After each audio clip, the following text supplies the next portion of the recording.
In the past decade, there's barely been an industry left untouched by the virtual tsunami that is the internet. You can now add books to the list. The prospect of the electronic or ebook has until now been met with fierce resistance by publishers and book lovers alike.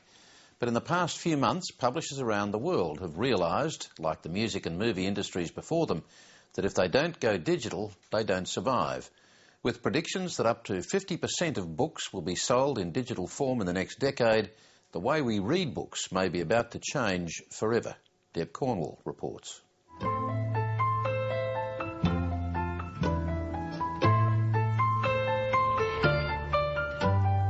It's been our cultural bedrock for more than 4 centuries. But not even the book can escape the juggernaut that is the internet.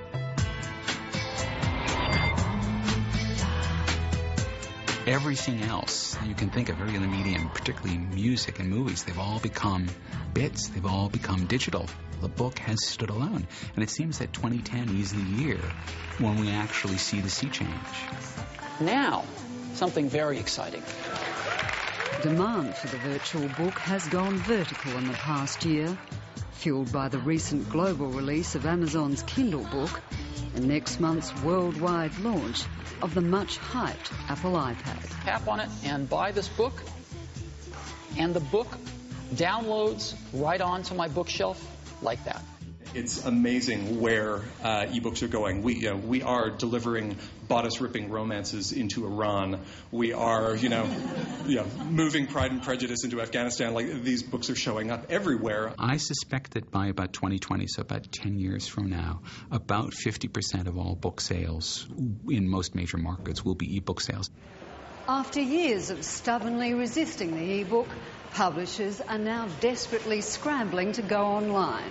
Because, like the music industry before them, they've suddenly realised they have just 2 choices: go digital or die. We have to make everything available that way, and we have to start now. While digital books currently make up between 6 to 7% of the market in the US and Britain, more than half those sales are made within the first 24 hours of a book's release. And industry insiders say those sales are lost forever if publishers delay digital release to flog their hardbacks first at a premium price.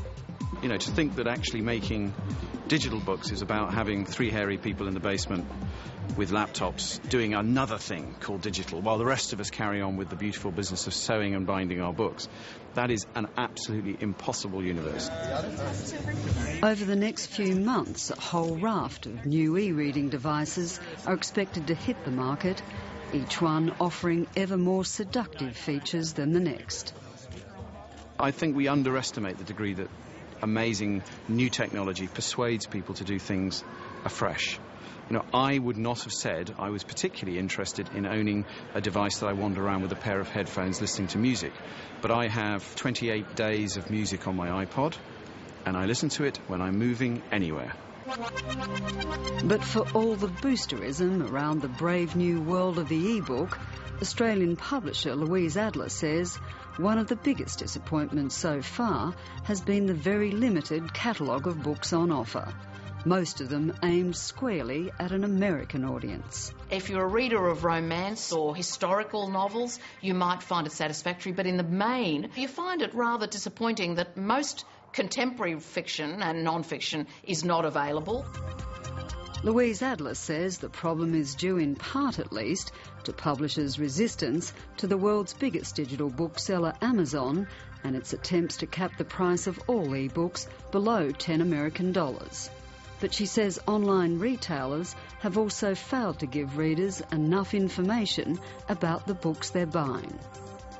If I want to see a blurb for the book, if I want to understand what I'm buying, you're probably getting about 2 sentences. It's actually a very impoverished reading experience, when in fact everything tells us that readers are looking for an enriched experience. They're not looking for less, they're looking for more information. Curiously, the biggest demand for the virtual book so far has not been from the usual suspects, the digital natives, but rather the most ardent readers of all, middle-aged women. So who would have ever thought that aging, squinting boomers were helping to drive a new market for ebooks? I've got a phone which has a camera on it. If I forget, and I never even use the camera. You know, I don't know how to Skype. I don't know how to blog. And once I found what I could do with this Kindle, then I couldn't put it down. See what it does? That's cool, hey? Sydney nurse Candice Gray was one of the first to get an Amazon ebook, the Kindle, when it was released in Australia last year. Her husband bought it for her in the hope it might drag her into the digital age and save on book costs. Let's have a look how many books Mum's bought this month. What he didn't anticipate was the instant appeal of Kindle's online bookstore. I think it's backfired on him just a little bit because I've read 3 books in about less than a month, and I probably only read a book or 2 in a month. Also, I've discovered there's a shopping catalogue there, and I quite enjoy being able to shop instantly like that. Candice Gray says it's also changed the way she reads. She now dips into a book in shorter bites throughout the day. It's like having a bookshop in the palm of your hands. I don't watch television anymore.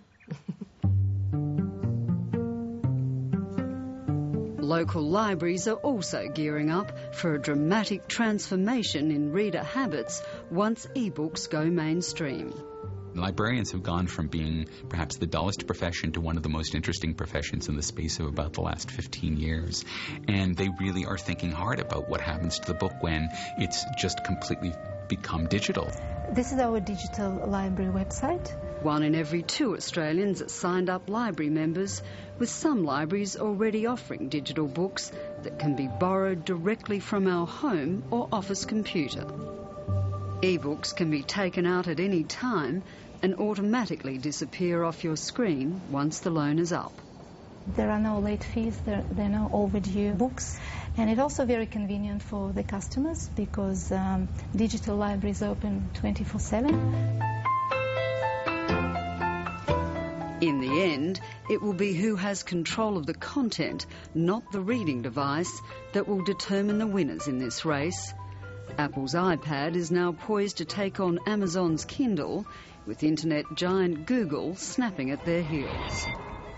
But few would dare predict just what the future holds for book lovers in the next few years.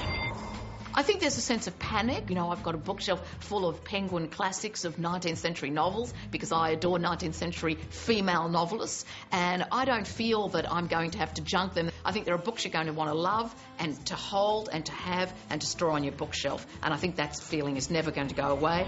Yeah, we've had books longer than we've had forks. Books should not become more sterile or less engaging if we do this properly.